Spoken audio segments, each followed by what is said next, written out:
아멘. 할렐루야.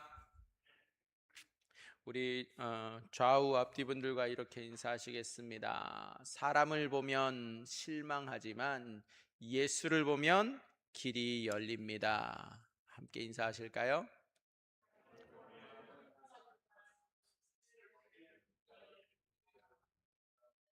아멘. 사람을 볼 수밖에 없잖아요. 근데 사람 보면 실망할 밖에 없습니다. 그러나 예수를 보게 되면, 그 사람 안에 계시는 예수를 보고 그 사람 뒤에 계시는 예수님을 보면 우리에게는 길이 열리는 역사가 일어날 줄 믿습니다. 오늘 말씀 제목이 뭡니까? 영안을 열어 예수를 보라. 영안을 열어 예수님을 보시는 저와 여러분들이 다 되시기를 주님의 이름으로 축복합니다. 호국 보훈의 달을 맞이했습니다. 한국의 6.25 전쟁 동안에 군인들뿐만이 아니라 수많은 국민들의 생명이 죽음으로 내몰렸죠. 통계를 보면 6.25 전쟁 때에 남북 사상자 합계가 500만 명이라고 합니다. 그리고 외국 사상자만 따지면 합계가 50만 명이라고 말합니다.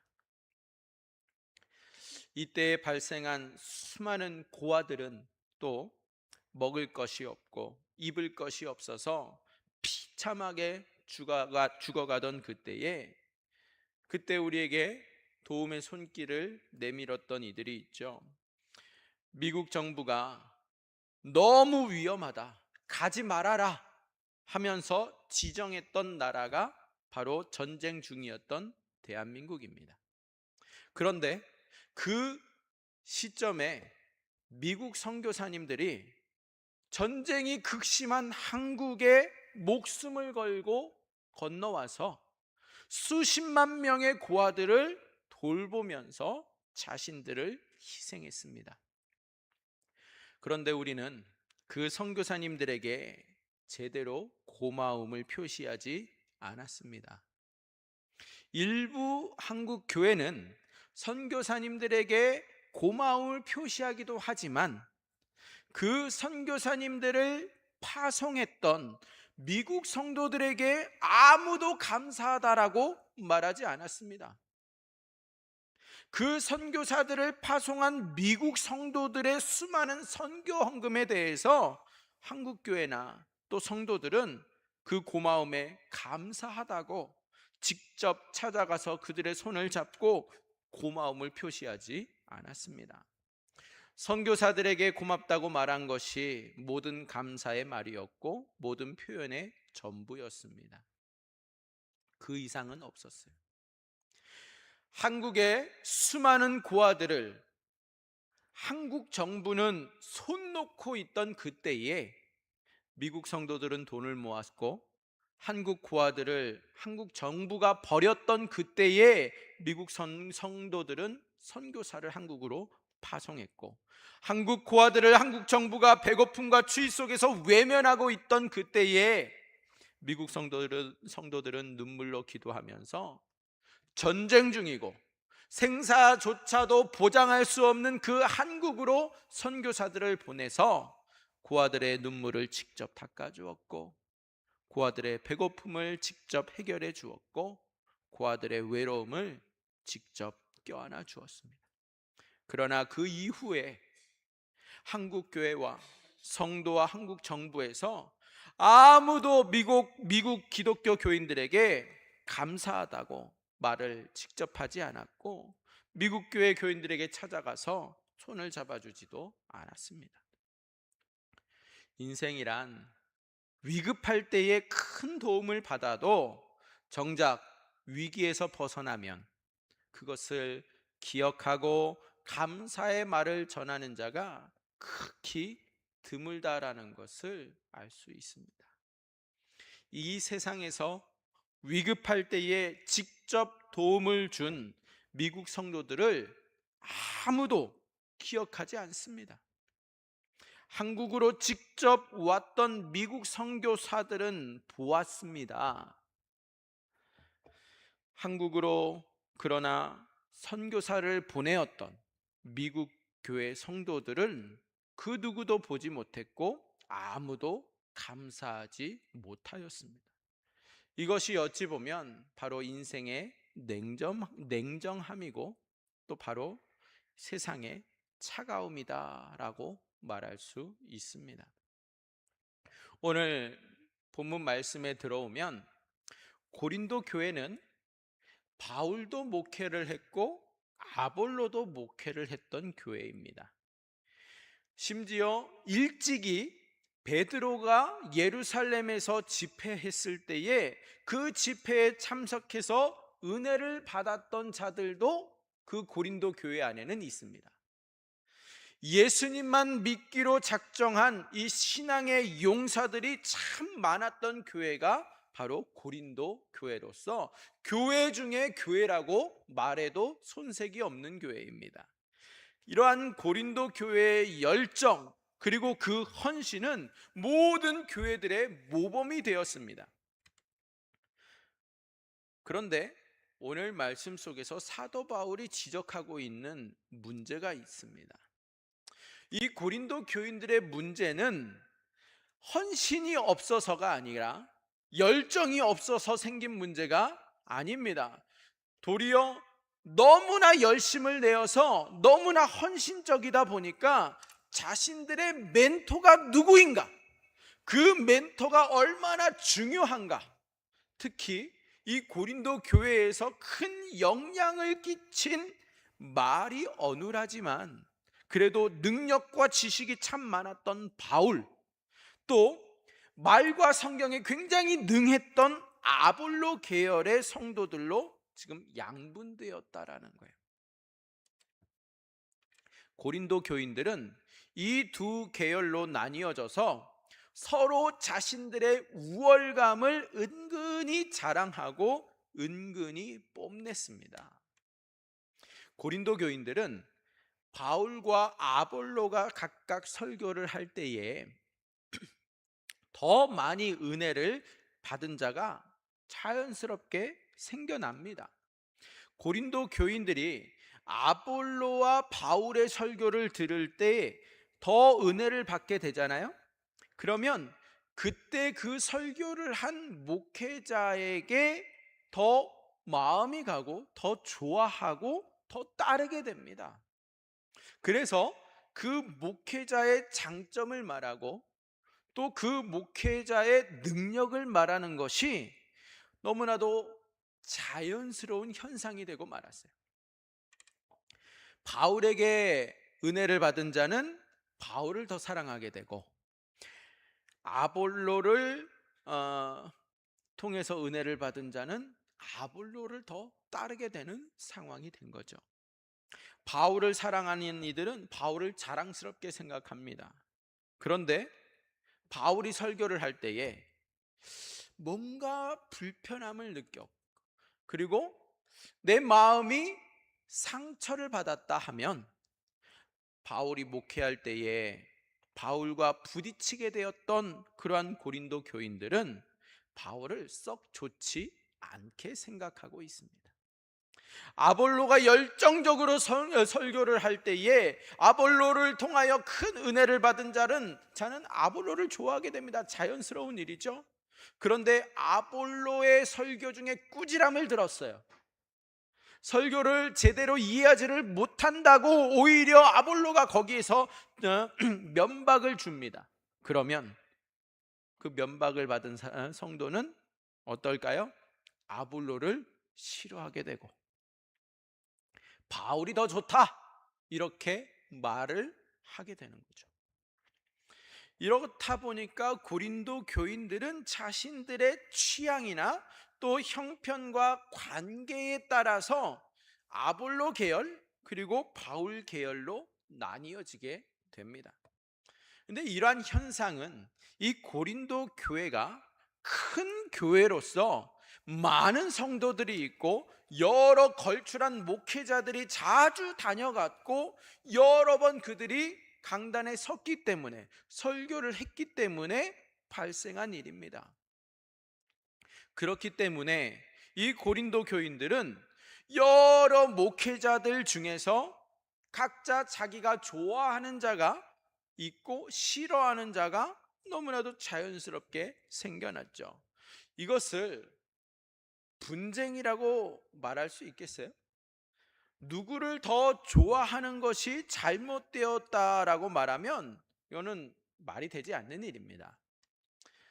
하나님께서 아담을 창조하실 때에 아담에게 모든 보이는 것만 믿고 이해하고 따르는 자로, 이러한 저수준의 사람으로 창조하지 아니하셨어요.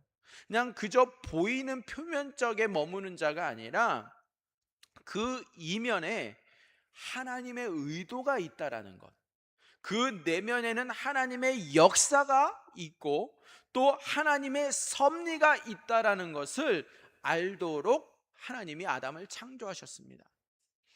아담은 그냥 단순히 겉만 보고 판단하는 사람이 아니라 아담은 하나님의 보이지 않는 그 뜻과 그 섭리를 잘 이해할 수 있도록 창조된 자입니다. 다시 말하면 아담에게는 육적인 눈만 있는 것이 아니라 영적인 눈이 있었습니다. 보이지 않는 그 하나님을 섬기고 보이지 않는 그 하나님을 아는 영적인 눈을 갖고 있었습니다. 그렇기 때문에 하와는 아담이 아무리 바쁘게 모든 동물들을 관리하고 모든 자연들을 관리하는 그 사역에 대해서 투정이나 또는 핀잔을 주지 아니하고 아담의 그러한 사역 때문에 부부싸움을 하지 않았어요. 그저 모든 것을 다 이해했습니다. 아담이 바쁜 것은 하나님께서 주신 그 사역들을 잘 감당하기 위함이라고 잘 이해했기 때문입니다. 그러나 어느 날부터 아담과 하와는 보이지 않는 하나님보다 보이는 이 세상을 더 사랑하게 됐고 보이는 이 세상이 더 좋아지게 되었습니다. 죄가 그렇게 시작했습니다. 이렇게 아담과 하와의 죄가 시작되었고 이렇게 아담과 하와의 영적인 눈이 어두워지고 타락한 후에는 영적인 눈은 완전히 실명이 되어서 영적으로 소경으로 살아야 됐습니다.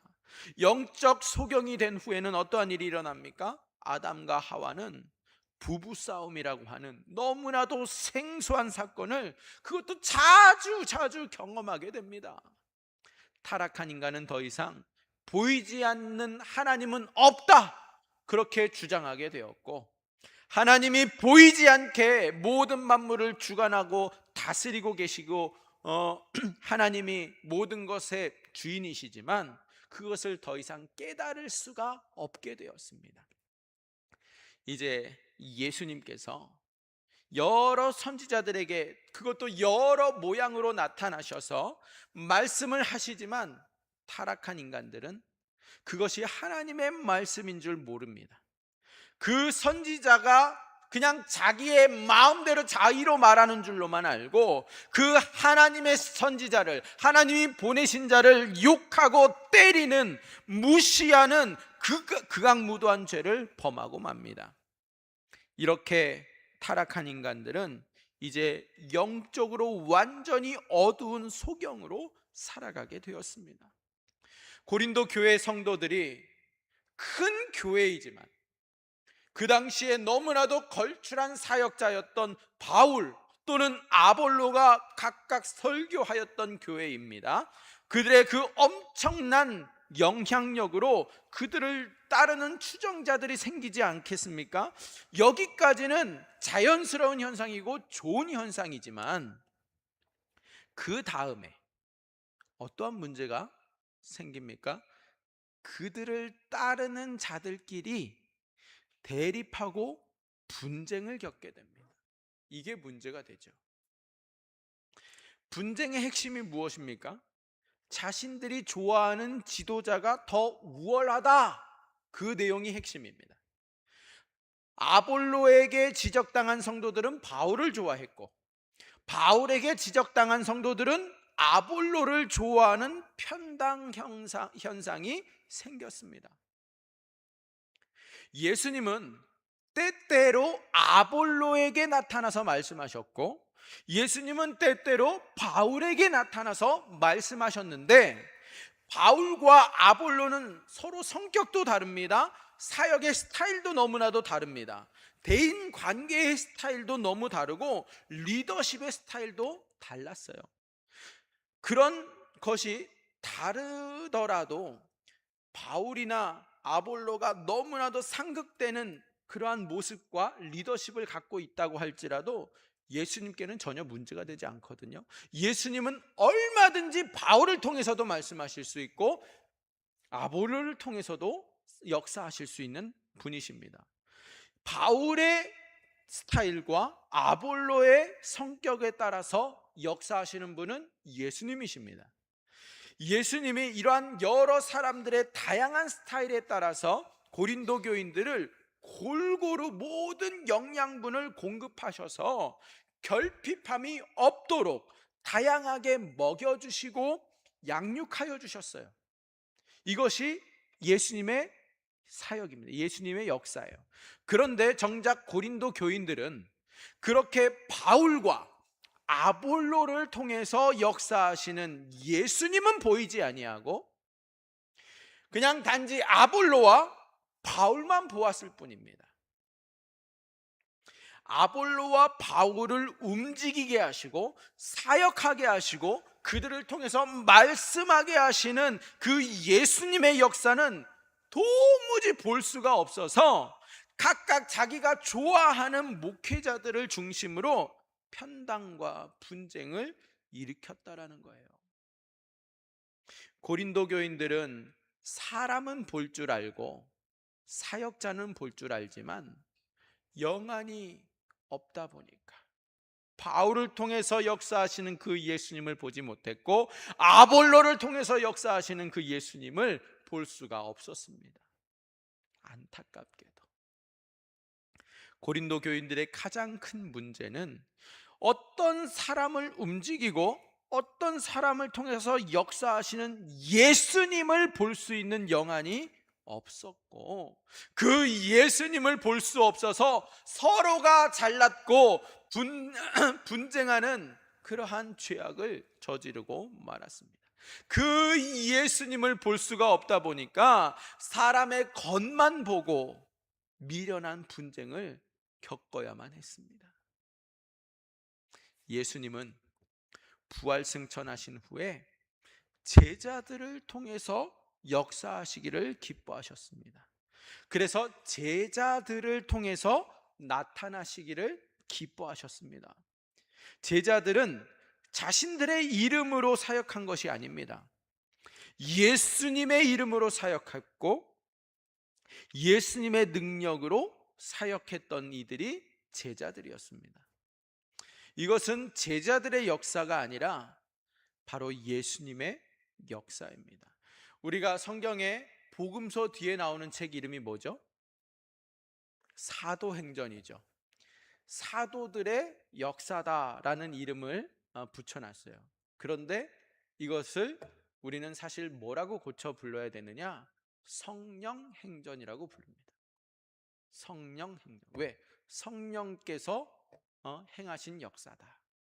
사도들은 표면적으로 드러난 이들이지만 그 뒤에서 그 이면에는 누가 역사하셨어요?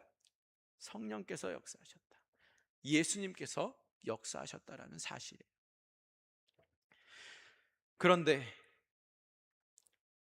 고린도 교인들은 영안이 닫혀 있다 보니까 영안이 없다 보니까 그저 사람들의 겉만 보았고 그 안에서 역사하시는 예수님은 전혀 보지 못했기 때문에 서로 분쟁을 일으켰습니다. 이 분쟁은 바로 영적 소경들의 분쟁이었고 싸움이었습니다. 예수님을 보지 못하면 아무리 교회에 모여도 교회는 늘 분쟁이고 분쟁으로 갈리고 얼룩지게 될 수밖에 없습니다. 예수님은 때때로 바울을 통해서, 때때로 아볼로를 통해서 역사하시고 말씀하셨습니다. 예수님은 하나님과 동등한 신적인 존재이십니다. 하나님은 성부 하나님, 예수님은 성자 하나님이십니다. 삼위일체의 하나님은 각각의 신성과 능력이 어떠한 계급적인 차등 관계가 아닙니다.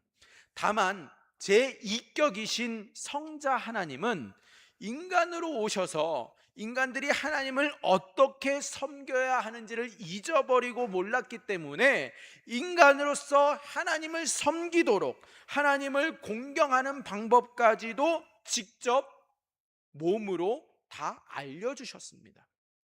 예수님은 곧 하나님이십니다.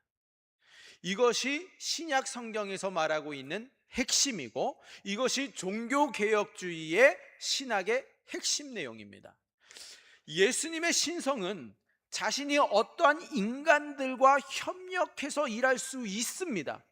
예수님 자신이 어떤 인간을 통해서도 사역하고 나타날 수 있는 신적인 존재와 신적인 능력을 갖고 있기 때문이죠. 얼마든지 바울을 통해서 자신을 나타내실 수 있고, 얼마든지 아볼로를 통해서 자신을 드러내실 수 있는 신적 능력을 가지신 분이 예수님이라는 사실이에요. 인간이 성령으로 충만할 때에 예수님은 그 사람을 통해서 말씀하십니다. 그리고 그 사람을 통해서 사역하십니다. 예수님의 신성은 그 누구를 통해서도, 그 사람이 어떠한 사람이든 상관없이 그를 통해서도 말씀하시고 그 누구를 통해서도 사역하실 수 있는 분이십니다. 심지어 예수님은 바람으로도 불로도 풍랑으로도 마음대로 사역하실 수 있는 분이십니다. 예수님께는 어떠한 한계나 제재가 없습니다. 선지자들을 통해서 말씀하셨죠. 거짓 선지자 발람이 주님의 명령을 어기고 발락에게 갈 때에 나귀에게 말하도록 능력을 주십니다. 예수님의 뜻을 거역한 죄악을 발람에게 알게 하시기 위해서 나귀의 입을 여신 분이 하나님이십니다. 예수님의 신성으로 그 무엇을 통해서도 얼마든지 사역하실 수 있는 신적인 능력을 갖고 계십니다. 하물며 사람을 통해서도 예수님은 얼마든지 사역할 수 있는 것은 예수님께는 신적인 능력이 있기 때문입니다. 예수님은 이 땅에서 사역할 때에 예수님은 하나님을 보았고 하나님을 알았습니다. 예수님의 영안은 죄를 지은 인간처럼 어둡지 않았고 소경이 아니었어요. 그래서 예수님은 하나님을 볼 수 있는 영안으로 말씀하셨습니다. 예수님은 하나님의 모든 것을 다 알고 말씀하셨습니다. 요한복음 8장 38절에 예수님은 이렇게 말씀하십니다. 함께 읽어보실까요? 시작. 나는 내 아버지에게서 본 것을 말하고 너희는 너희 아비에게서 들은 것을 행하느니라. 아멘. 나는 내 아버지에게서 본 것을 말한다. 예수님은 본 것을 이 땅에서 모든 백성들에게 말했지만 정작 그 당시 종교 지도자들은 예수님이 자기 생각대로 말하고 자기 마음대로 말한다라고 생각했기 때문에 예수님이 말하는 것을 매우 싸가지 없고 함부로 조심성 없이 말한다라고 생각했습니다. 예수님의 말을 듣고 있던 종교 지도자들은 탐탁해하지 않았습니다. 예수님이 하는 모든 말들을 의심했고 예수님이 하는 모든 말들을 정면으로 거부했고 예수님이 하시는 모든 말씀들을 그들은 왜곡시켰습니다. 예수님께서 한마디 하시면 100마디로 예수님을 공격하였고 예수님을 거짓말쟁이로 몰아갔습니다. 예수님은 보고 말한 모든 것들을 종교 지도자들과 그 당시 백성들은 예수님은 보지 못한다. 예수님이 말하는 것은 거짓말이다 라고 면박을 주었습니다. 그 예수님의 답답함이 얼마나 크고 원통하고 답답했겠습니까? 예수님께서 이 땅에 계실 때에 12사도를 선택하시고 세우시고 훈련시키신 것은 앞으로 예수님의 사역을 감당하도록 하기 위함이었습니다.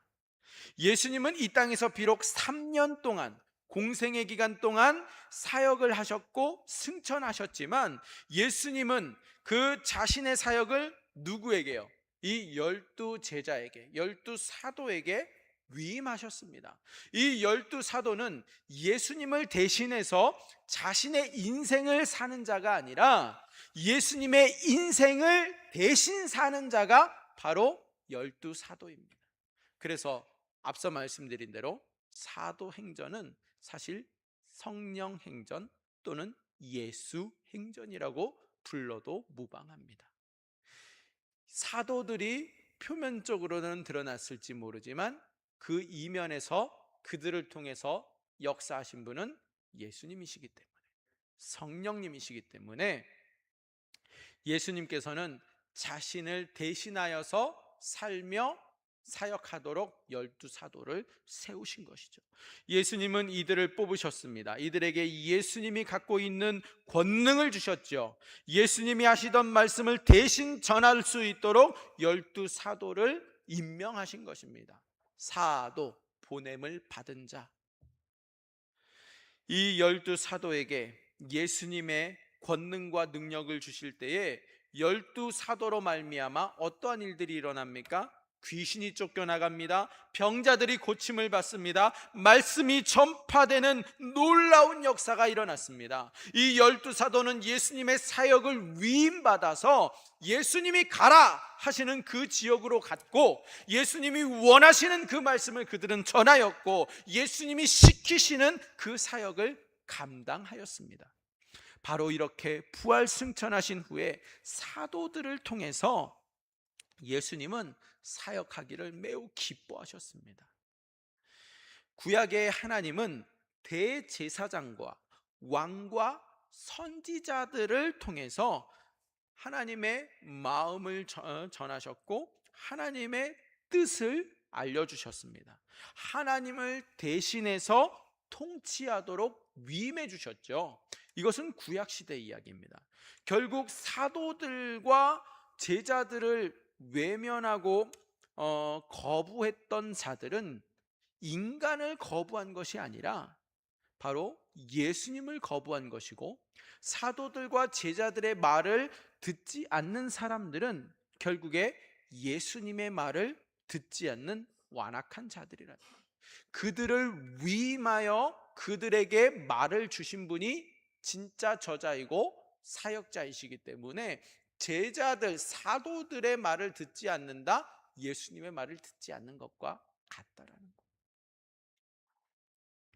예수님이 제자들에게 이 말씀을 하셨습니다. 누가복음 10장 16절, 우리 함께 다 같이 읽어보시겠습니다. 누가복음 10장 16절 말씀입니다. 시작. 너희 말을 듣는 자는 곧 내 말을 듣는 것이요, 너희를 저버리는 자는 곧 나를 저버리는 것이요, 나를 저버리는 자는 나 보내신 이를 저버리는 것이라 하시니라. 아멘. 예수님께서 하신 말씀이에요. 예수님은 자신의 사람들을 통해서 사역하기를 기뻐하셨죠. 그들이 바로 사도이고 제자입니다. 우리 영안이 열려야 된다고 그랬어요. 영안이 열려서 예수를 바라봐야 된다고 했어요. 그런데 이 영안이라는 것은 그냥 우리가 카드 게임에서 카드의 그 뒷면을 보는 게 영안이 아닙니다. 그게 영안이 아니에요. 막 투시 능력 그런 게 아닙니다. 그럼 영안이 뭐냐? 뭐 로또에 당첨될 가려진 숫자를 찾아내는 그런 더러운 능력이 아니에요. 영안을 그렇게 오해하시면 안 됩니다. 영안이 그럼 무엇이냐? 예수님께서 누구를 통해서 나타나시고, 영안은 예수님께서 누구를 통해서 사역하시는지가 알 수 있는 것이 바로 영안입니다. 지금 바울을 통해서 말씀하시고, 지금 아볼로를 통해서 사역하시는 예수님을 보는 것이 영안입니다. 어떠한 사람을 통해서 역사하시는 그 예수님을 느끼고, 그 어떠한 사람을 통해서 말씀하시는 그 예수님을 안다면 그 사람에게 섭섭하다고 분쟁하고 싸울 수 있겠습니까? 절대로 그런 일은 없습니다. 분쟁은 영안이 열리지 않기 때문에, 예수님이 역사하고 계시는 것을 모르기 때문에 일어나는 것입니다. 반드시 우리는 마귀와 분쟁해야 하고, 반드시 죄악과 분쟁해야 하고, 세상과 분쟁은 해야 합니다. 그러나 만약 예수님과 분쟁을 하고 예수님이 보내신 자와 분쟁을 한다면 그것은 하나님을 대적하는 죄를 짓는 것입니다. 예수님이 어떠한 모습으로 어떻게 나타나시는지 영안이 열려서 잘 볼 수 있는 자가 되시기를 주님의 이름으로 축원드립니다. 하나님께서 영안이 닫힌 인간들이 에덴 동산에서 쫓겨나서 이 땅 위에서 비참하게 사는 그 모습들을 자세하게 보십니다. 그리고 영안이 뚫린 예수님을 이 땅에 보내십니다. 왜요? 이 사역은 하나님께서 예수님을 이 땅 위에 3년 동안 짧게만 사역하도록 하신 것이 아니고요, 비록 예수님이 3년 만에 승천하셨지만 하나님은 예수님에게 수많은 제자들을 주셔서 그들로 하여금 이 세상에서, 세상 가운데서 빛으로 소금으로 살아가게 하셨고, 그들로 하여금 교회를 구성하게 하셨고, 그들로 하여금 예수님을 대신해서 말씀을 전하는 설교자가 되게 해주셨고, 예수님을 대신해서 찬양을 인도하는 자가 되게 해주셨고, 예수님을 대신해서 예배 안내를 맡는 자가 되게 해주셨습니다. 예수님이 이 땅에 더 이상 머물고 계시지 않지만 예수님의 사람들로 모든 것들을 계속해서 다 할 수 있도록 예수님에게 은혜와 능력을 부어주신 그 은혜와 능력으로 예수님의 사도들에게, 예수님이 제자들에게 나누어 주셨습니다. 그래서 이 땅에 사는 자는 하나님 아버지의 은혜로 예수님의 사역을 계속할 수 있는 자로 만들어 주셨습니다. 할렐루야. 하나님은 지금도 예수님의 사역을 온 땅에서 다 하도록 날마다 은혜롭게 역사하여 주십니다. 고린도 교회의 모든 분쟁은 영안이 닫혀 있는 자가 교회에 많았기 때문입니다. 그러나 예수님께서 사도 바울을 통해서 고린도 교회의 잘못을 정확하게 지적해 주시고 돌이킬 수 있도록, 회개하도록 사도 바울을 통해서 분명하게 말씀해 주셨습니다. 아멘. 예수님이 개입하셔서 사도 바울에게, 비록 고린도 교회와 사도 바울이 육체적으로는 지금 멀리 떨어져 있지만 무슨 문제인가를 정확하게 사도 바울이 알게 해주셨고, 이 고린도 교인들이 그 문제로부터 돌이키도록 역사해 주신 분이 예수님이십니다. 고린도 교인들은 열심히 교회에 다니면서 분쟁을 하다가 지옥 갈 뻔했지만 예수님을 통해서 바울의 그 분명한 지적을 듣고 더 이상 분파 분쟁을 종식하고 돌이키는 축복을 얻게 되었습니다. 할렐루야. 잘못에 빠진 자는 자신의 잘못을 볼 수 있는 영안이 없습니다. 그러나 고린도 교인들의 복이 무엇입니까? 바로 예수님께서 승천하신 후에도 바울을 통하여서 꾸준히 역사해 주시고 꾸준히 지켜 주셨습니다. 교회와 교인들은 자주 실패하지만 예수님이 돌보심으로 인하여서 결국 그들은 승리자가 됩니다. 수많은 전쟁의 고아들이 자라나서 오늘날 이 한강의 기적을 일구었고 한국의 번영을 일으키고 살고 있습니다. 그런데 앞서 말씀드린 대로 오늘 이 시대는 모든 것을 잊으며 살고 있습니다. 언젠간 감사해야 하지, 언젠가는 고맙다고 표현해야 하지, 그렇게 알고는 있지만 그렇게 하지 못했습니다. 선교사를 파송한 미국 성도들이 있었고 또한 미국 성도들의 마음을 움직이는 예수님이 그 뒤에 계셨습니다. 모든 감사의 실체와 모든 감사의 원인은 바로 예수님입니다. 미국 모든 교회를 우리가 다 돌아다니면서 감사하는 것보다 더 중요한 것은 우리의 영안이 활짝 열리면 한국 고아들을 돌보시는 바로 그 예수님을 볼 수가 있습니다.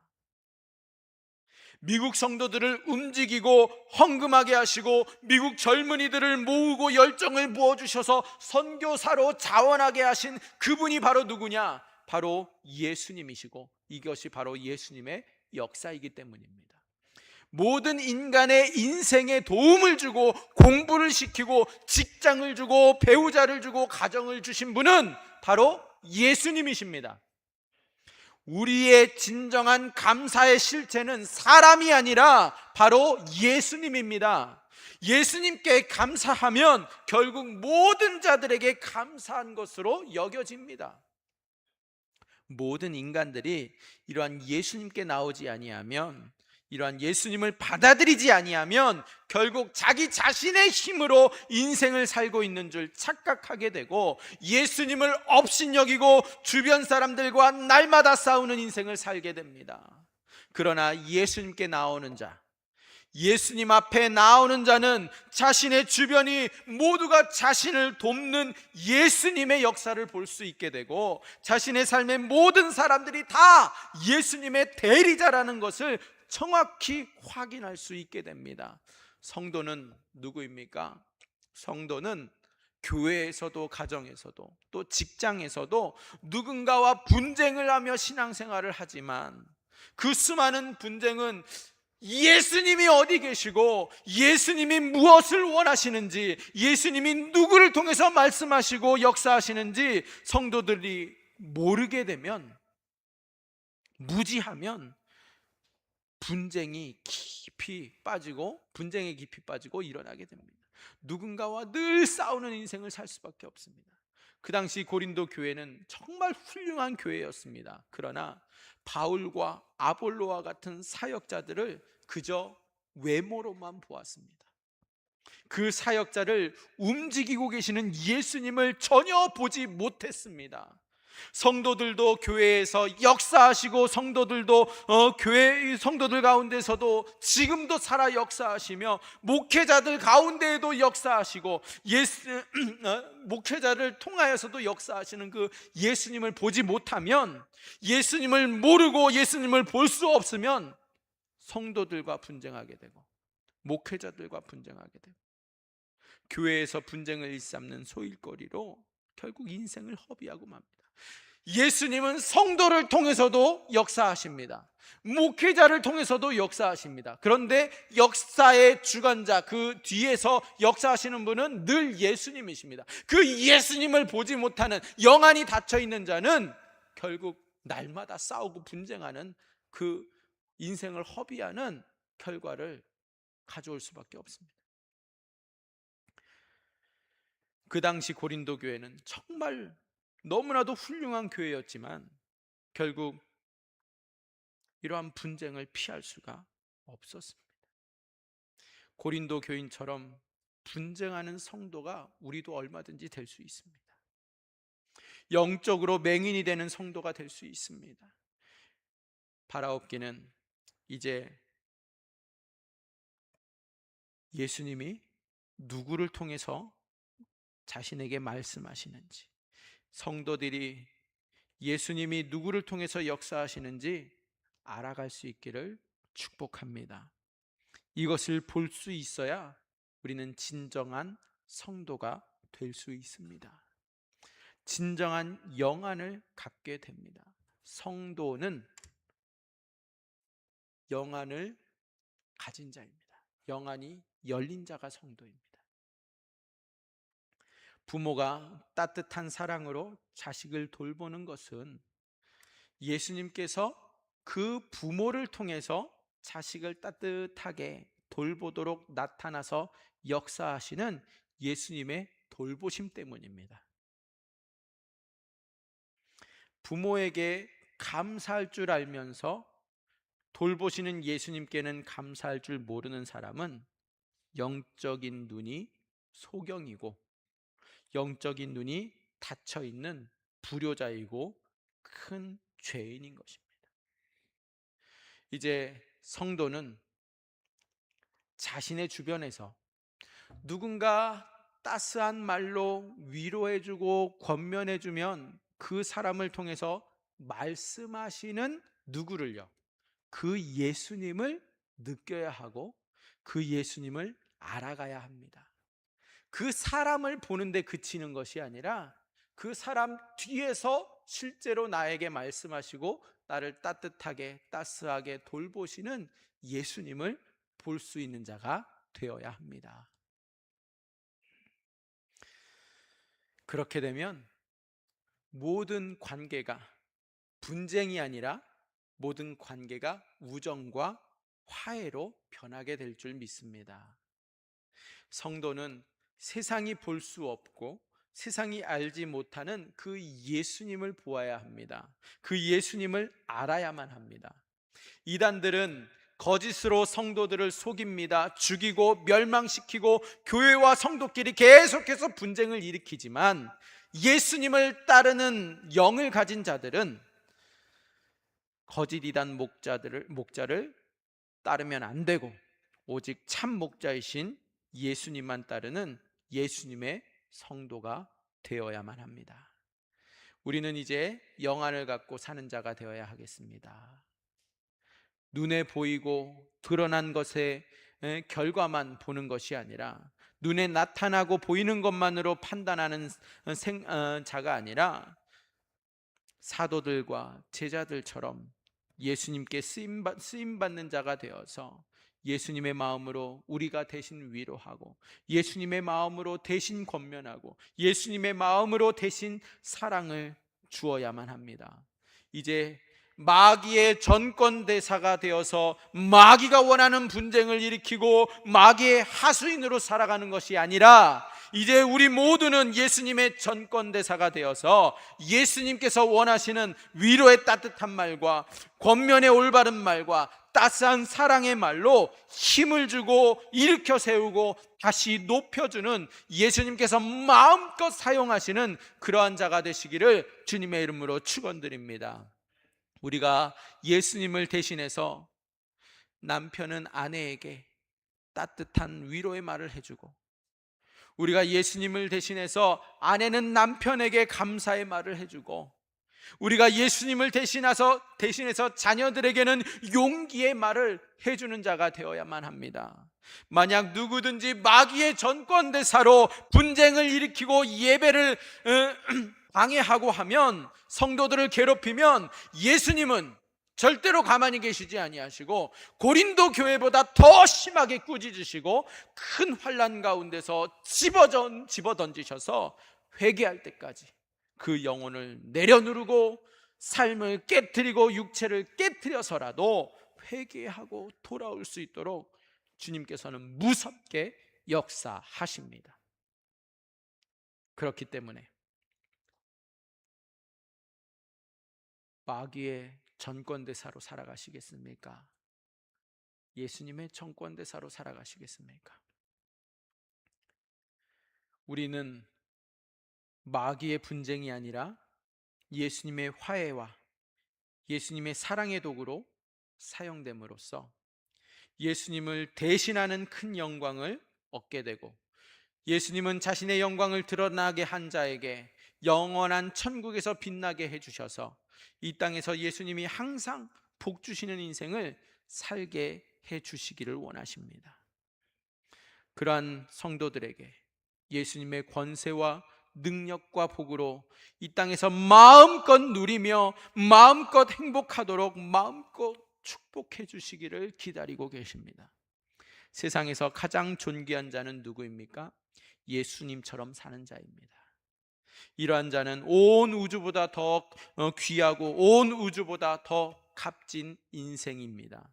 이렇게 영안이 열리고 싶으십니까? 마음이 원한다고 되는 것은 아닙니다. 영안이 열려서 예수님을 볼 수 있는 놀라운 능력을 얻고 놀라운 권세를 얻고 또한 예수님의 전권대사가 되는 남은 인생을 살고 싶다면 매주 일주일에 하루는 예수님께 나오셔야 합니다. 금요철야 기도해도 좋습니다. 새벽 예배도 좋습니다. 소경의 눈을 열어달라고, 영안을 열어달라고 간절히 부르짖으시며 기도하시기를 바랍니다. 영안은 저절로 열리는 것이 아닙니다. 세월이 지난다고 자연스럽게 열리는 것도 아닙니다. 죄 많은 세상에서 예수님을 전혀 모르면 이 세상에서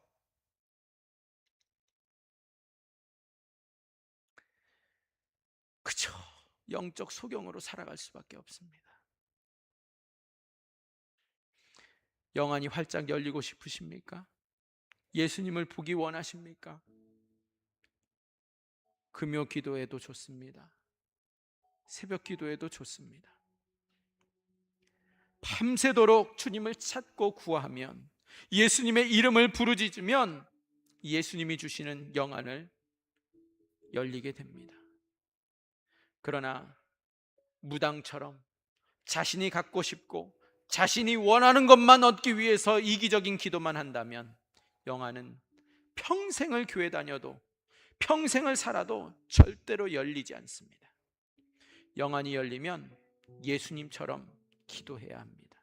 예수님이 하나님을 찾았던 것처럼 우리는 예수님을 간절히 부르짖는 기도를 하면 건강도 회복되고 빚도 늘어나지 않고 자식들도 정신 차리고 자신의 주변에 온통 예수님의 흔적을 매일 발견하고 매일 예수님을 볼 수 있는 그 기쁨으로 신나고 즐겁게 인생을 살게 될 줄 믿습니다. 금요 기도회가 되었든 새벽 기도회가 되었든 예수님을 구하고 예수님을 만나심으로 예수님과 데이트하는 특별한 시간과 특별한 인생이 되시기를 주님의 이름으로 축원드립니다. 새벽에 나오면 하루 종일 피곤한데 어떡합니까? 금요 기도에 나오면 다음 날 출근해야 되는데 어떡합니까? 여러분, 그건 주님이 알아서 책임져 주십니다. 감당할 수 있는 체력도 주시고 힘도 주십니다. 토요일 날 잠을 안 자도 하나님의 신비한 능력으로 모든 일들을 감당할 수 있게 하여 주시고 오히려 모든 일들이 더 잘 되는 것을 경험케 하십니다. 아침에 비몽사몽 출근해도 주님이 일을 대신 처리해 주셔서 예수님이 주시는 커다란 복을 누리는 인생 되게 하시고 배우자를 바라볼 때 더 멋지고 아름답게 보이게 해주시고 자식은 더 사랑스럽게 보이고 만사가 형통하게 되는 항상 예수님의 흔적과 예수님이 나를 위해서 일하고 역사하시는 새로운 영안이 열리게 해주시는 복을 누리게 해주실 줄 믿습니다.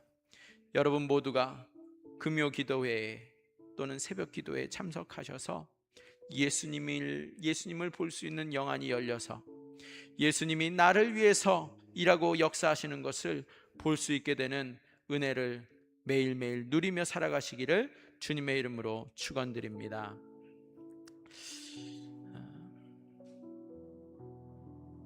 이 시간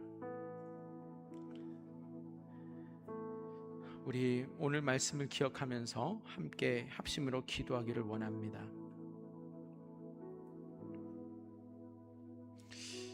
주님은 우리의 영안을 열어주시기를 원하십니다. 그리하여서 내 앞에 있는 사람을 보는 것이 아니라 목회자를 보는 것이 아니라 그 성도를 보는 것이 아니라 그를 통하여 말씀하시며 역사하시는 예수님을 보라고 말씀하십니다. 우리 이 시간 그 예수님을 볼 수 있는 영안을 열어달라고 이 시간 주여 함께 외치면서 기도하시겠습니다. 주여, 하나님 아버지, 하나님 아버지, 주님, 우리의 영안을 열어주시옵소서.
오늘도 살아계셔서 우리 가운데 역사하시며 말씀하시는 그 예수님을 볼 수 있도록 주님, 우리에게 영안을 열어 주시옵소서.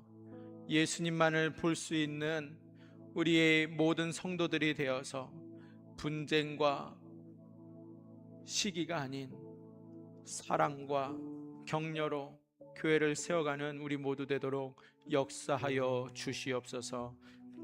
그렇게 하실 주님을 찬양하며 감사하며 예수님의 이름으로 기도합니다.